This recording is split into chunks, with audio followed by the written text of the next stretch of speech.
Najprv sa seniori poriadne ponaťahovali a po rozcvičke si to zástupcovia popradských denných centier namierili priamo na štartovú čiaru. 7 netradičných disciplín zakódovaných do remeselných odvetví dalo súťažiacim riadne zabrať. Tieto súťaže preukazujú, že naši seniori v našom meste stále na to majú, stále sú aktívni, plní elánu, plní síl, stále chcú súťažiť, chcú dosahovať úspechy. Súťaživosť sa prejavila aj na tribúne, kde členovia jednotlivých centier neprestajne povzbudzovali svojich favoritov. Tí museli preukázať veľkú dávku zručnosti.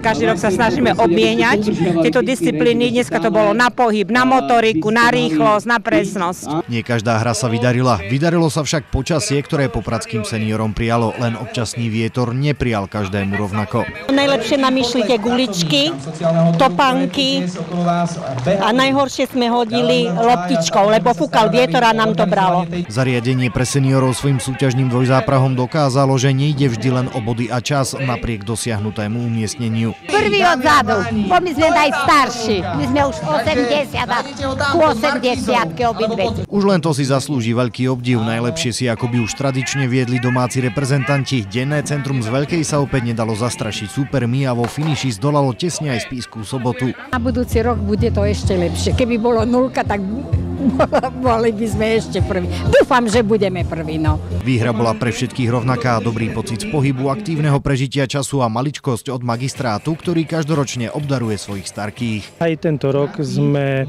tak ako po iné roky, venovali predsedom denných centier spoločenskú hru, ktorá je zameraná na to, aby si spríjemnili svoje chvíľky v denných centrách. Takže okrem svalov a prípravy na tento zaujímavý festival pohybu si popradskí seniori môžu ponamáhať pri skrebli aj oči. V tomto prípade sa patrí povedať, že sláva víťazom a česť všetkým, ktorí absolvovali netradičné súťaženie. Na záver sa mohli zabaviť pohľadom na brušné tanečnice, ktoré podporil účasťou aj samotný sultán.